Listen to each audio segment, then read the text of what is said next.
Welcome to the Viking Age podcast, the official podcast of thevikingage.com. We do this every Monday and Thursday at 6:15 p.m. Central Standard Time right here on the Viking Age YouTube channel. If you have not done so yet, make sure you hit that subscribe button, ring the bell, all those cool YouTube things, because if you do, you can give yourself a chance to win a Justin Jefferson jersey.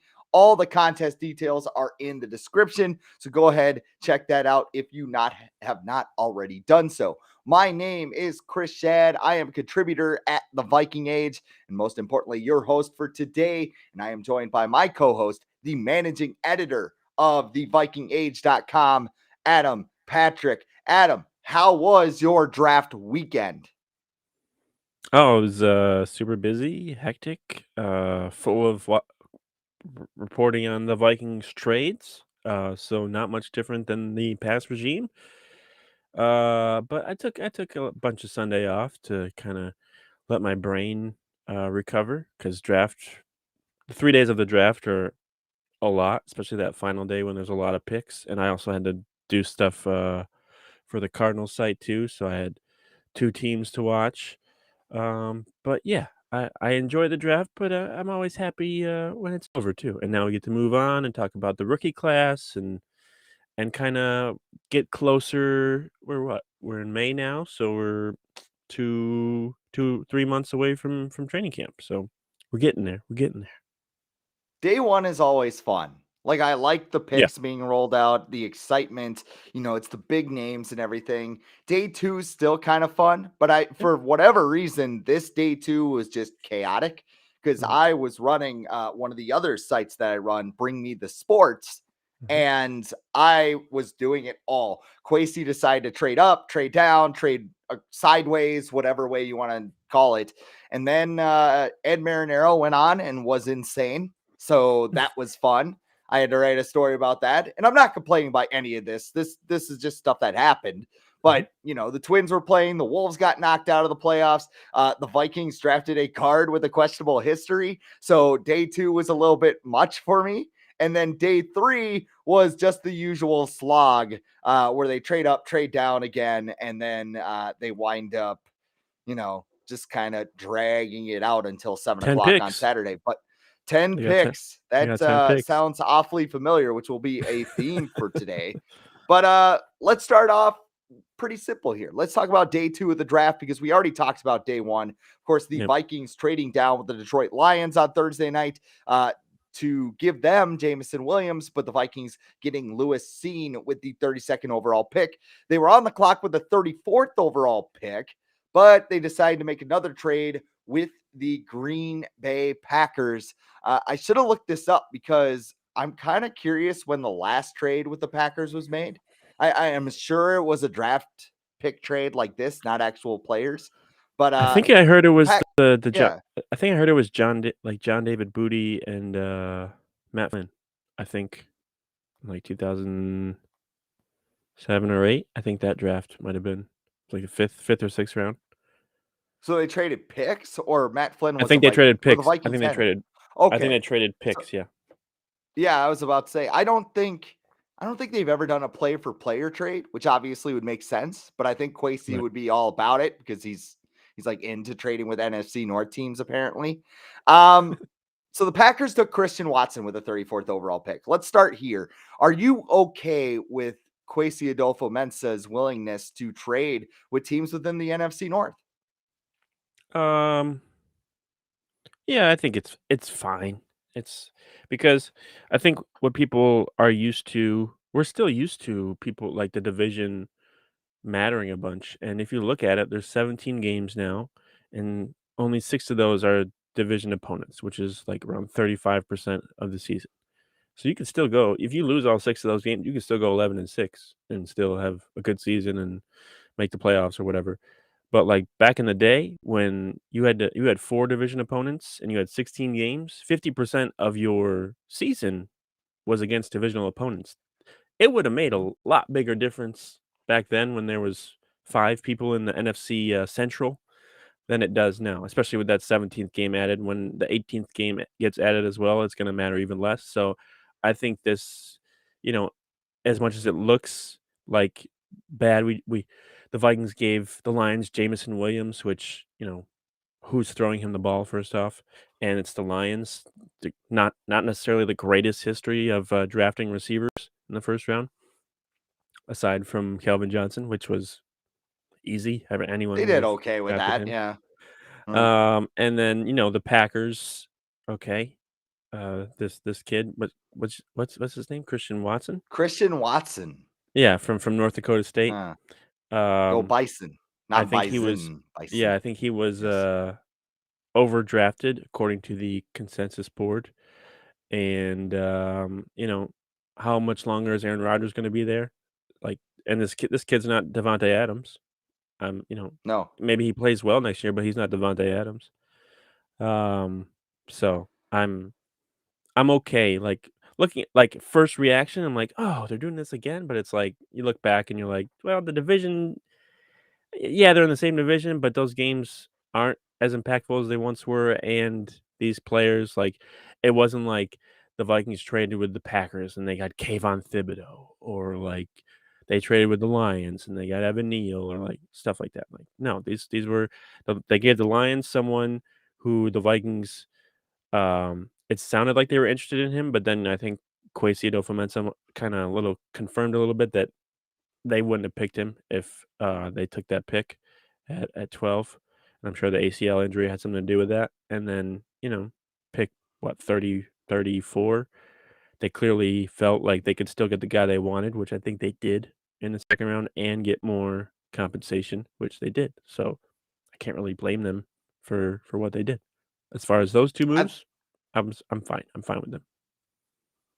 Kwesi made a good point. He was on with Paul Allen this morning, and he said that, in those situations, the team that's usually trying to trade up is not limited to just dealing with you. So you can either Right. accept the trade and benefit from it, or, the Vikings can take Andrew Booth at 34, and, the Packers will just trade up at 35, and then you get nothing. Right. So that's kind of how he saw it.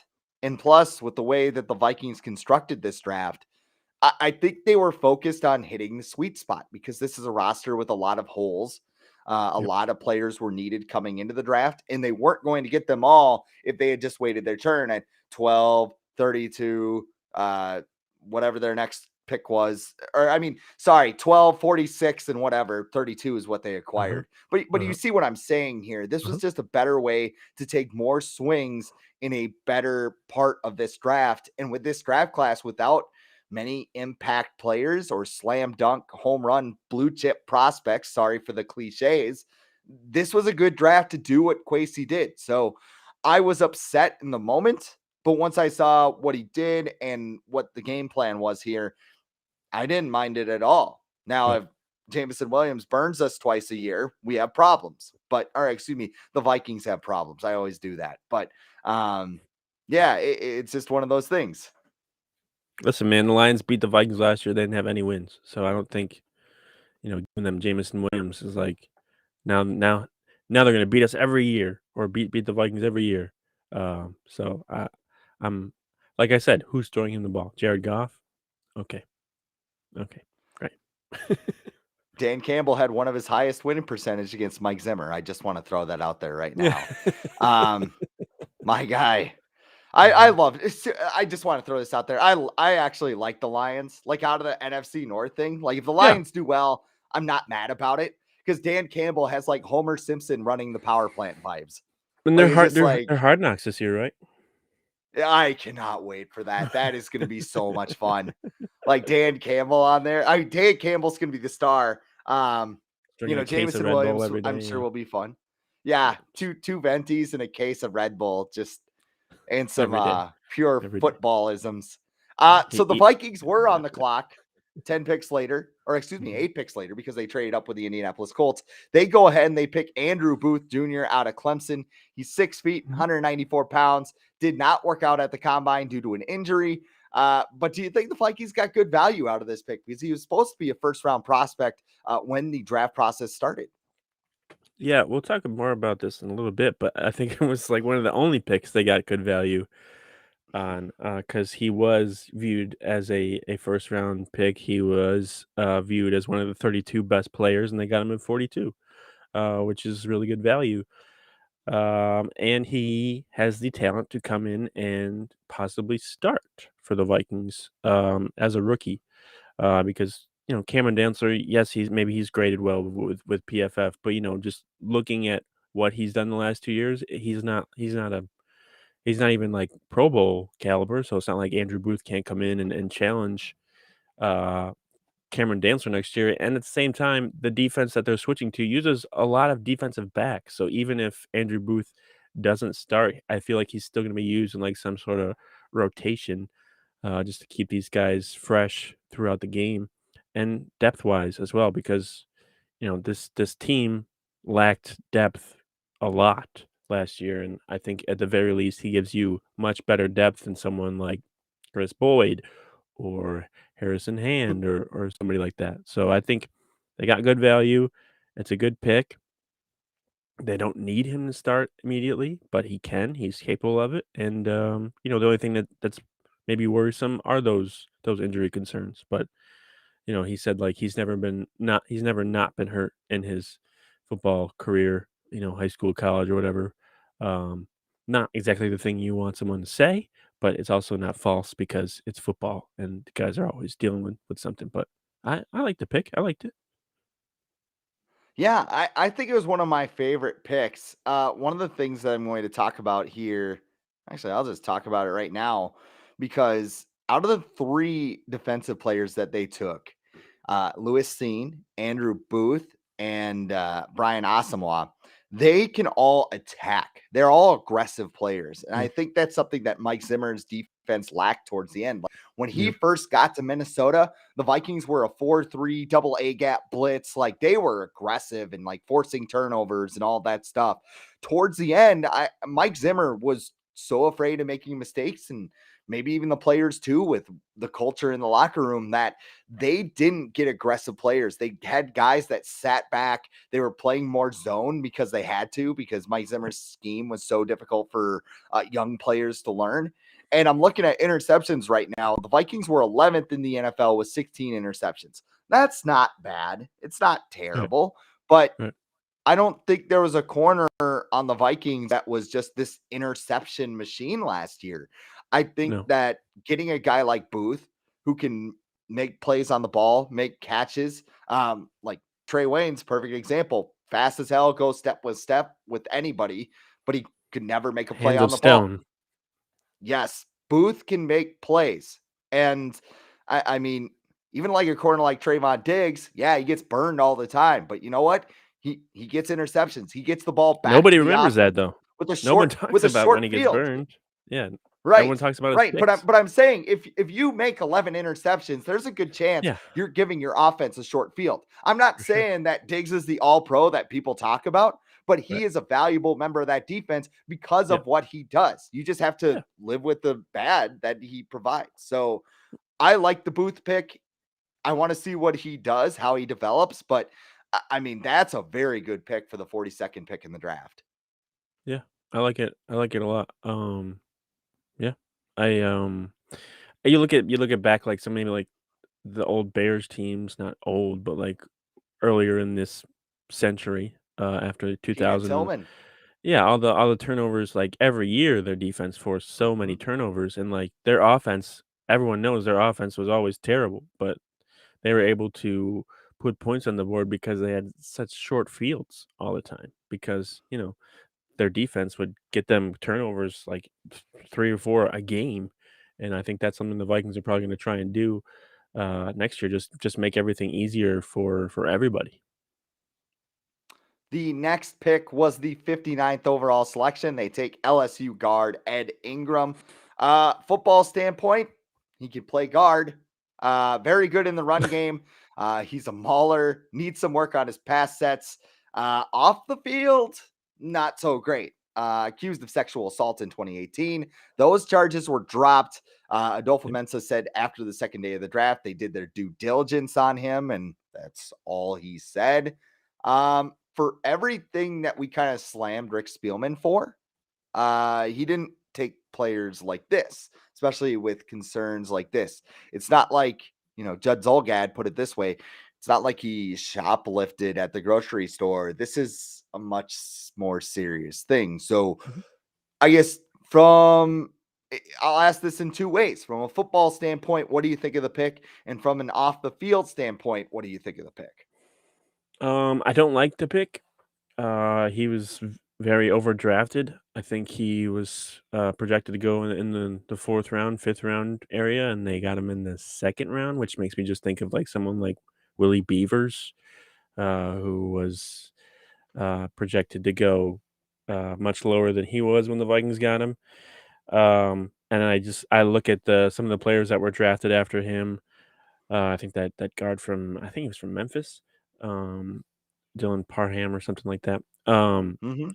And I look at, you know, was Ed Ingram that much better than the guys drafted after him that, the Vikings had to take him in the second round? Like, did they think someone was going to take him off their board? And the thing about his past, um, there's not a whole lot. Like, I would love to sit here and like accuse him and say like he's a terrible person, but there's not a lot we can say because of what he was accused of had to do with minors. So uh, all that stuff gets sealed up. Charges were dropped, and that's that. Whether it's what people want or not, there's not a whole lot we can say about it. The hope is that he just doesn't get himself involved in something like that again. But he was suspended for an entire year from LSU, which I feel like in a major college program to get suspended for a year, you got to do something pretty serious. Mm-hmm. Which what he was accused of is pretty serious. But again, charges were dropped, and there's not a whole lot else you can say because the case is sealed. So the hope is that he stays out of trouble and he plays well. But I think what comes out of this more than anything is that the Vikings don't feel that great about Wyatt Davis. Because No. why would you draft a guard in the second round a year after you drafted one in the third round, if you feel good about that player you drafted in the third round? So I think of anything that this pick says is that the Vikings, like Wyatt Davis, his job might be in jeopardy this summer as far as his tenure with the Vikings. I think he's a candidate to probably maybe be a camp cut or even shifted to the practice squad, I guess. I cracked open Dane Brugler's The Beast, which is just an awesome draft guide. It Yeah. talks about backgrounds, it talks about all of that stuff, and I'm reading it a little bit right now. So he had Ingram pegged as a third or fourth round pick, Yep. and he actually played right guard during his freshman year. Played 13 games, started 12. He was arrested in August of 2018 for the charges we talked about. 2019, he came back, only started 2 games, but the rest of the way, he was a left guard, 23 games at left guard. So I look at this pick and it's even more confusing because Ezra Cleveland's at left guard. He's kind of entrenched when you think about it, Maybe they but don't like him. yeah, you just used a second round pick on a guy that could replace him.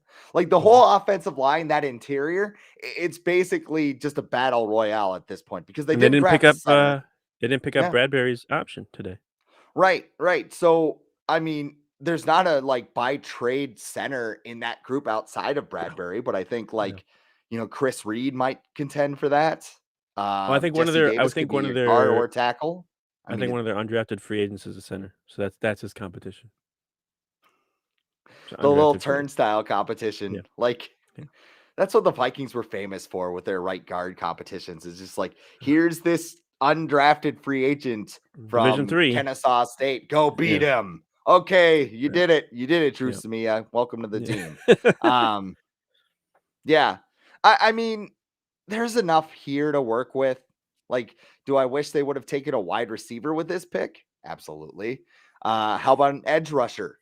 Because people seem to think like Zadarius Smith and Daniil Hunter are made of steel, and they're Mhm. not. Like, it's all those little things that you look at and you go, I don't know. Is this team just full of itself or what? It's really weird to me. Um, Kind of looking at the next pick, Brian Asamoah was the 66th overall pick from Oklahoma. I like this again because it's a player that can attack. It's a blitzer. All three defensive players are kind of in that same mold. And like I said, you get 4 players in the first 66 picks. None of them are before pick 32, but this is a good draft to kind of just hit the sweet spot. So would you rather they do this or wait at 12 and take the top prospects? I thought about this because I'll be honest, I didn't really like a whole lot that they did in the draft this year. Mm-hmm. They overdrafted a lot. Um, they took positions, or they yeah, like they didn't pick guys that were probably better than the guys that they actually picked. We won't know obviously until the future, but there was a lot of talent they left on the board when they did pick guys. You know, you mentioned Asamoah and a couple of guys, or they picked the Minnesota kid, and there was some better He's one edge of us. rushers. He's one of Yeah, us. there's some Careful. better edge rushers left on the board that they could have gone with. I How think dare you? he was projected to be like a 7th round pick, and they picked him in the 4th round. He's basically from Minnesota. Okay. Yeah, sorry. Like I Adam I th Thielen has made a career out of that, by the way. I saw that pick Come and I'm on. like, did they do that just so they could do the skull Yuma? You know, did they do that? Because the Vikings have never made a draft pick for purely PR reasons. They've never drafted someone from Germany in the 6th round purely for PR reasons. Um, but I don't know. I feel like it didn't. If you if you were blind and didn't know that the Vikings hired a new GM, I don't think you would have thought that much changed. You probably would have thought Rick Spielman was still running everything because they made 6 trades, a bunch of Mhm. which didn't really make a whole lot of sense. Like they're in like the 4th or 5th round. They traded back like 4 picks with they traded with the Raiders twice. Um, I just there I think I would have rather had them use that 12th pick to try and get someone who's had a little more maybe potential, but at the same time, they probably viewed the people who were left on the board like similar to a Lewis Scene. They probably didn't think that he was that much different than the people who they wanted who were maybe left on the board at pick 12. So I don't know.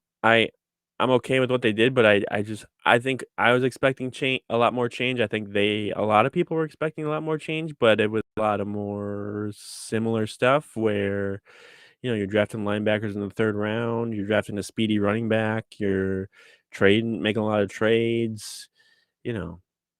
I don't know. I wasn't a fan of this draft, but I will say it's the draft. So there's, you know, we can't.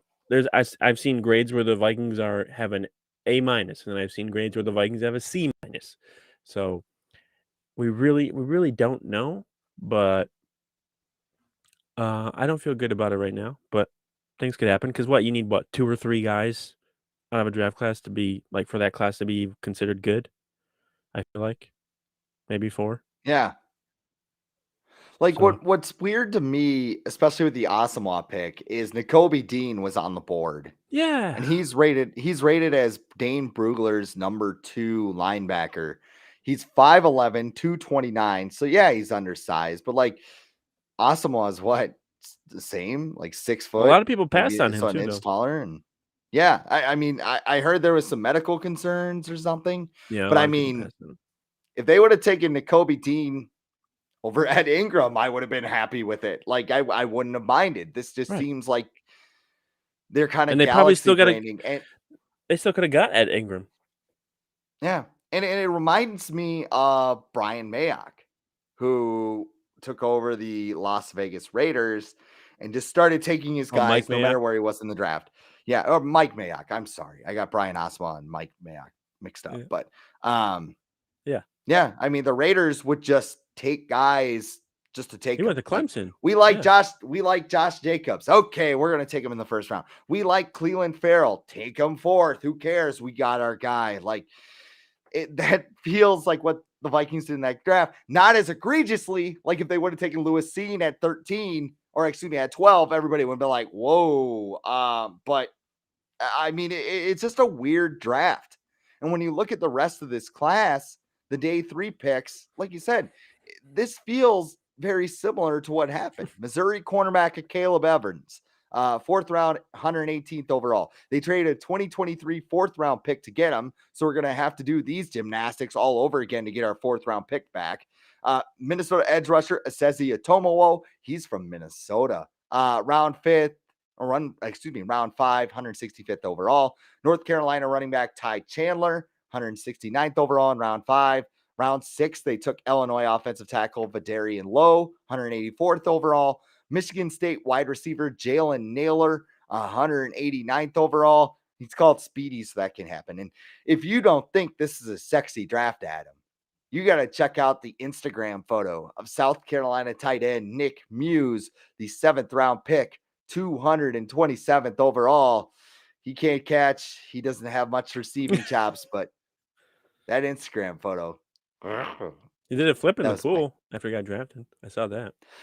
You know, it reminds me of Kenny Willekes. Like after he got drafted, he's like, they said I wasn't athletic. And he starts. Did he get drafted? Releases this Kenny Willekes? I think he was. Yeah, he got drafted. He was a UDFA. Round. He was a 7th round pick. Okay. Yeah. Okay. Because the Vikings had like 20 that year. And he's I got drafted by the Vikings. He's doing backflips and like all this stuff. It's like, can you rush the passer? Can you set an edge? No. Okay. Maybe that's not why you're drafted. You could sign a WWE contract. I'm sure they would take you.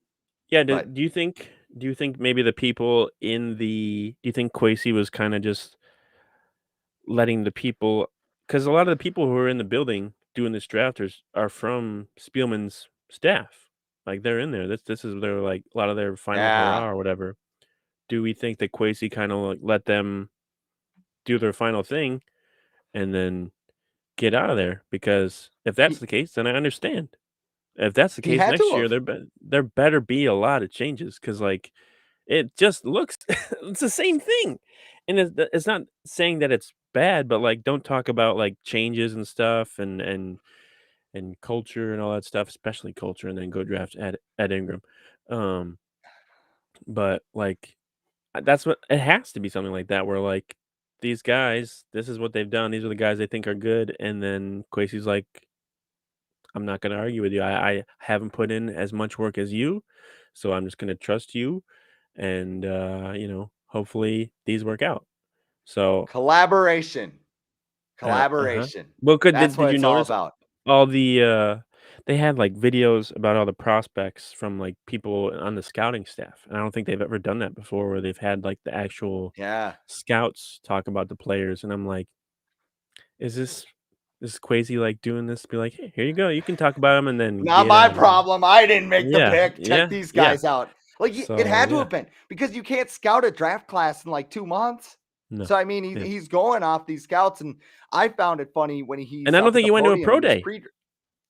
I don't think he went to a pro day. He didn't.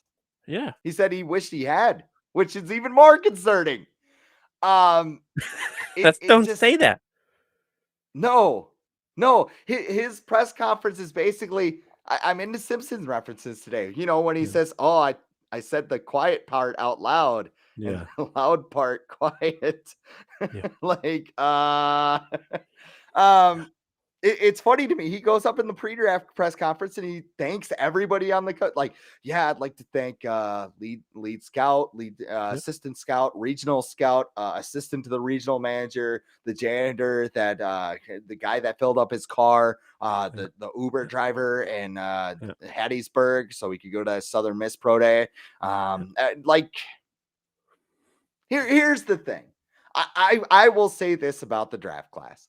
I am willing to give it a chance because, like you said, we don't know. Last year, Football Outsiders has a football report card, and the Vikings got like a 3.6 GPA among 17 mock drafts or draft grade articles. So pretty good. They got 7 A's. Nobody had more A's than the Vikings did last year. What did the rookie class do last year? Christian Darrisaw sat because of injury. Kene Nwangwu couldn't get on the field unless it was a kick return, and everybody else was mothballed. Like Kellen Mond, he was Amir great. Smith-Marset came out in the final game and he was like, "Oh, we knew what happened." Well, why didn't get on? Why didn't get on the first 16? Like, Wow. No we love for don't Cam know Bynum. No anything. love for Cam Bynum, the future greatest NFL player ever. Yeah, good for That's what he him. says. Good head Yeah. on his shoulders. Right? Aim high, He does. right? He does. He does. Yeah. But I mean, we have given like the whole thing about this Yeah. offseason and why I was excited is because I felt like we were getting to something new. Like Yep. I reference the Wild all the time, right? And like for years, they ran back the same thing. They ran back Jason Zucker, Charlie Coyle, Nino Niederreiter, all these guys that you probably haven't heard of, but that's okay. And they just kept going at it year after year after year, smashing into the Blackhawks and getting their teeth knocked in. Like, let's run her back. Let's do it again. And the Vikings were at the same point where they're just like, this worked in 2017, but players get older, players regress naturally. Like, it just doesn't work out. So, like, the entire time in this offseason, I sat here and I'm just like, okay, maybe this is the time Kwesi makes a move. Maybe now he's going to go ahead and trade Kirk Cousins. That didn't work Trade out. up. And you know what? I will say that extension looks a hell of a lot better after what happened with this quarterback class. Like, okay, you got me. You win. I totally get what you're seeing, because if they had taken Malik Willis at 32, oh my God, this would look a lot worse right now. But again, we don't know. So like, yeah, okay, trade Kirk Cousins. Okay, well, maybe you're going to get rid of some veterans, but you can't do that because you just extended Kirk Cousins. So you run everything back. The same players are in place. Everything is the same except for one thing, and that is Kevin O'Connell, who apparently is the greatest coach in the history of the NFL. That is the only thing that I can think of. Or at least he's better than Mike Zimmer, who is a pretty damn good coach, if you think about it. So now the Vikings' chance to prove me wrong lies in the hands of Kevin O'Connell. And he's got to get the most out of Kirk Cousins. He's got to do everything. And there is no excuses for it now. Kevin O'Connell is the guy on the hot seat right now. And if he comes out and he's the next Sean McVay, that is awesome. That is great, because the Vikings will be a much better team for it. But again, like you said, to sit here and talk about collaboration, culture, we want to be a place that the players want to be. And the players do seem happier, to his credit. But is it going to translate into anything more than 9 wins? Yeah, they're happy in May when they're not on the field and they're, getting waffles for breakfast and having them say hello on the highway. What happens when they go on a 3 or 4 game losing streak? Like, yeah. Yep. So I'm not like people. I saw somebody tweet you and they said all you say is negative stuff, but it's just being. They haven't made the playoffs in 3 of the last 4 years. 800 days under 500. Approaching 900 soon. I would say maybe before the last 2 years, I've been probably one of the most optimistic. Like, I used to be, I wouldn't say I was a Kirk stan, but I used to defend Kirk Cousins from people who were like, "Oh, he's not accurate. He can't throw. He's not going to ever be good." And I was like, "No, look at his numbers. He's good." But the last 2 years, where he's put up the same numbers and nothing's come out of it, I've become less and less optimistic, especially about this team that has missed the playoffs. So you missed the playoffs 3 out of the last 4 years. Yeah, I'm gonna be less positive about this team, especially when all they do really in the offseason is hire a new coach and a GM and not really do anything. Would I like to be optimistic? Yeah. Am I still going to be optimistic and probably predict the Vikings to win like 11 games next year? Yeah, sure. But like, to sit here and just look at what they've done this year, like, not a lot. They like, the free agents they added, you replace Michael Pierce with a defensive tackle who's probably just as good or maybe a little worse than him. You get rid of Anthony Barr and replace him with Zadarius Smith, who, when healthy, is good, but he missed most of last year with a back injury, which is not just like he didn't break a pinky, it's his back. So, that's a serious injury. And, they re-signed Patrick Peterson. Like, that was one of their biggest free agent signings this offseason was Patrick Peterson, and they do what they always do and add a bunch of, cheap guards, cheap offensive linemen to their roster and hope that they can blossom and be something that they've never been in their career. Because the Vikings are known for getting the most out of their offensive linemen. They are a team that has always been known to get the most out of their offensive linemen. No, and then they just haven't done a lot. And like you said, guys get older, and sometimes I see when people are like, "Oh, the Vikings are going to be better next year because they're going to be healthy." Excuse me, everyone is gonna be healthy next season. Like, that's not a reason to be optimistic because they're gonna be healthy. Every team in the NFL is gonna be healthy. If you put the Vikings at their healthiest against every team in the NFL at their healthiest, they are not in the top 10. I'm sorry, they're not. So, like, healthy is not a reason to be optimistic about next year. I'll try and put a positive spin on this because I Okay. don't think there are some people who are just like on here, just like, oh I my hope you God, saw they're my ripping the response to Vikings that. again. I hope you saw Yeah, my yeah. response to that tweet as well, which was, "I don't really care because 'cause I've never done this for anybody else but myself." So, We're nice. I We're nice people, by the way. By the yeah, I'm a I nice just want to guy. throw that out there. Like we're not trying to be anti-Viking, you know, No, warriors here. don't talk about them like they just missed the Super Bowl, which is what a lot of people are talking about, like, all they needed Hmm. was a coach to get over the hump, and that's gonna be the key to, hoisting that Vince Lombardi trophy. That is not the case. And They they haven't even drafted sniffed it. like it. Yeah. Yeah, they haven't even sniffed the playoffs. Like, look at the Chiefs. The Chiefs are one of the best teams in the NFL in the last few years. They went out and completely, like, traded up, did all these moved up in the 1st round, 2nd round, and everything, and added so many good pieces that can make an immediate impact, and the Vikings are like, "We'll get some depth." Here's what I wanted personally out of this offseason. I wanted something that I could see down the road that things were going to change. Yeah. Actual evidence. And I mean, again, Kirk Cousins contract, smart now. Okay, totally get it because everybody was out on the quarterback I'll class. tell you what. You want to run him back? You want to try it again? Fine. I'll I'm tell you okay with what, that. before you get started, that Kirk Cousins contract Mhm. does say a little bit about their plans because they only gave him a 1-year extension. And it does Yes. have it does have void years on it, which would indicate that why are you gonna put void years on it if you're gonna extend him? So, I Hmm. would say that is a good indication of what they would like to do in 2 years, and that it's not have Kirk Cousins on their roster. So, And that 2023 class looks pretty good when it comes to it quarterback. And I'm does, not just it talking about does. Bryce Young and uh, CJ Maybe Stroud. more than one No, would go in the 1st round. just don't draft Spencer Rattler for the love of God. I can't handle that. That guy he's not good. But like I wanted to come out of this draft, like you said it yourself, like not getting sexy in this draft, like getting a flashy Jamison Williams type player was fine. If they had taken Yeah, Trent McDuffie, fine. Okay, yeah, whatever. Like this whole draft, the whole draft just kind of it doesn't excite me. Nothing about this yeah. offseason excited me. Maybe it's the Darius Smith, but like you said, there's still injury issues here. Mhm. I will counter with this though.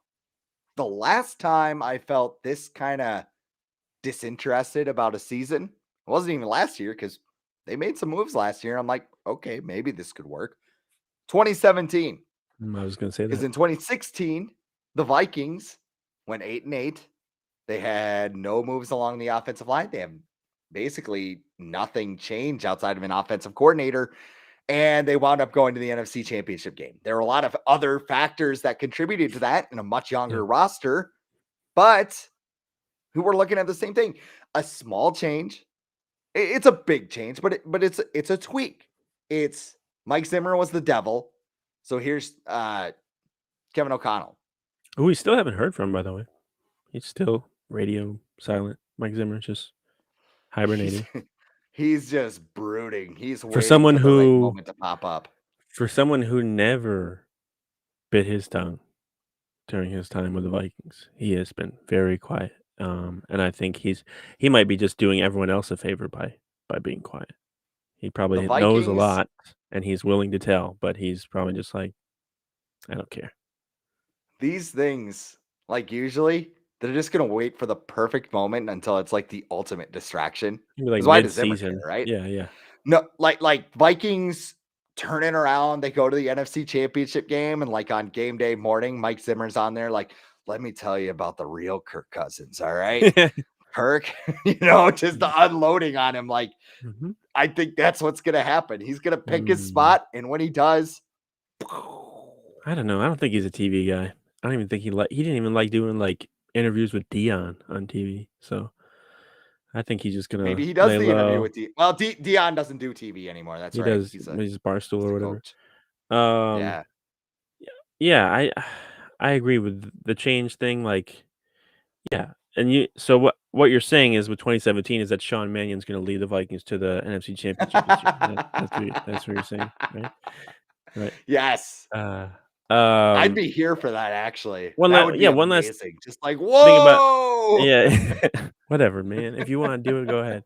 Um, did you do like there was a bunch of talked about the quarterbacks. Now there was a bunch like in the third round, fourth round. Should the Vikings have used one of those picks on a quarterback? Do you think, or did they make the right decision and just do whatever they It did? wouldn't have hurt. Like at that No. point, why Like Sam not? Howell, you couldn't just take a Yeah. flyer on him. Like Sam is Kellen Howell in Mond? the fourth or fifth? Did they think Kellen Mond is better than all these guys? I Maybe can't they do. imagine they do. I don't I don't know. know. I We'll never I know. don't know. Yeah, we will They were never. s- they were so wrong on the quarterbacks. And I Yeah, think part of it was because you're just like, no, I mean, nobody's going to be bold enough to be like, Blake Willis, he's the third round pick. Like, they would just sound stupid. They would get shot down out of the yeah. sky, for God's sake. Like, I, but still, it's just And like, people had him going okay, 2. Some yeah. people had him going to the Lions, and the Lions are Kenny like, Pickett. Well, "No, Kenny we're Pickett not." wasn't bad because he went in the They're first like, round at least. "We would rather have Jared Goff," which says a lot about that too, which I also think is them being like, "Well, we have a better shot in 2023 of getting a better quarterback if we keep Jared Goff, or do we wanna get Malik Willis and maybe be like a 6 or 7 win team and then not get one of those quarterbacks?" So, that probably Bryce Young. played a little part into their thinking because 'cause they're building a roster right now, the Lions are, around the quarterback, and then next year, they get that quarterback, and they should be good to go. Bryce Young would be awesome in Detroit until we had to play him. Correct. He'd also be awesome in Detroit until he got to Detroit, which would be like, "Oh, I play for the Lions.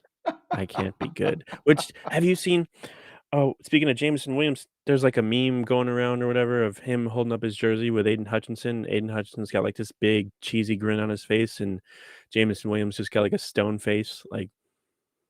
He's like, this is what happens when you get drafted and you find out your quarterback's Jared Goff. Because his reaction too when he got drafted, he was like, "Yay, the Lions! So excited, can't wait!" Like he was like, Oh, that "Okay, changed when he cool." met Dan Campbell, though. I guarantee Oh it. yeah, yeah, Hey, man, how's it going? Dan Campbell right here. And you're yeah, like breaks his yeah. hand with his Who's handshake. the Yeah, guy that man, we're going to do some football stuff here. We're going to bite some kneecaps off. was it? Sauce Gardner that went the wrong way in the green room. Like he started walking one way, and then he had to turn completely around, and then he had to walk like back again to go on his there was somebody who did that, I think it was Sauce, What? who came out. I got a better question for you. What happened to the fairy thing they were going to do? Right! I think they Like they smartened had the up. set and they're just like, yeah, I this think they isn't going to smartened work. up. It was That also would have been, yeah. windy, because I know they had to move the TV Um, stuff inside, so maybe they didn't want okay. people to, like, blow over into the fountain. It still looked cool, all the stuff looked cool, like, Vegas always does everything nice, I guess, if you consider Vegas nice. Um, but, yeah, it was entertaining. I don't think I needed the Chris Angel, stunt in the beginning there, day 2? It's like, what are we doing? I watched the NFL Network coverage, and they had the Blue Man Group Mhm. on there for a little bit. So yeah, they did Vegas stuff in Vegas.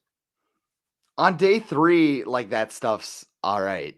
Like, Yeah. day 2, Day I'm 2, yeah, sounding what are like you get doing? off my lawn here, but, like, yeah, I was just sitting there watching, just going like, yeah, Also, who okay. attends the draft on day 3? Who like, no one I thought the same thing.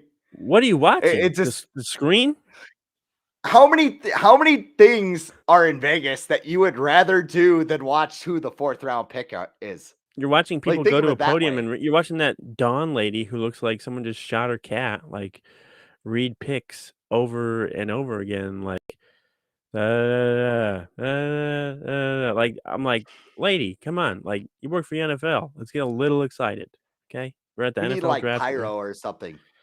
Like But a yeah. WWE WrestleMania entrance. But I Just just put the saw pyro, put yeah, I screamers, saw everything. well, The Miz was there, and, so was, Gable what's his Steveson, face? He was one there. of us. There was Baron Corbin was there, Titus O'Neil was there. There was a bunch of Should have wrestlers just there. had a match. Have Uh-huh. a match during day 3.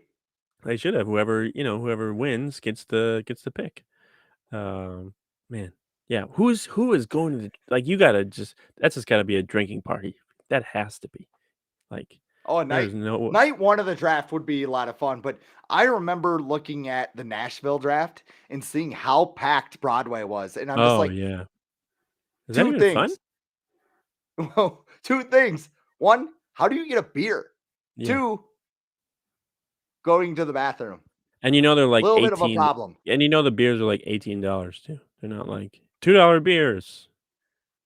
I think there was a meme when the Milwaukee Bucks won the NBA title, and like they had the Deer District, and it was just flooded with Yeah. people. And then like there was one porta potty out there, and they're Oh, like, no. "R.I.P." No. Yeah, I don't I'm a guy. Well, Oh, we're guys, so I just find a tree and or behind a building and well, I'm do sure there that. was a lot of that going on, Oh, yeah. but Well, this is good. We're talking about pee on the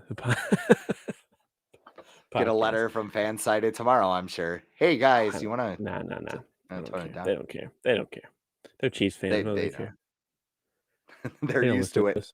Um, I was going to talk about Rick Spielman's thoughts on this draft, but he loved it. Spoiler, because it was exactly Well, what he would what have did he done. get? So He said you said he gave him a B minus, right? yeah, so he gave him That here's what he said. I will read what he said and we could go through that very quickly. I thought they did a great job in their first draft. I thought with Scene and Booth, I thought they got some really good players in the secondary that could come in and help immediately. And I thought Booth, when I saw him play this year, he had the potential and should have potentially been a first round pick. So the guard from LSU, I thought was a little bit stiff, but he's a mauler inside. And I love the linebacker from Oklahoma. Once again, he's got great range. He's going to be a nickel cover guy. He's going to help them on special teams and eventually develop into a very good starter. And by the way, follow my TikTok. It's at Rick Spielman. I'm going to tell you right now why I think Spencer Rattler is the number 1 prospect in the NFL draft. Okay, Rick, you were out of time here. So, yeah, what do you think? yeah, two things. Would he have said they had a great draft if most of the scouting staff wasn't his still?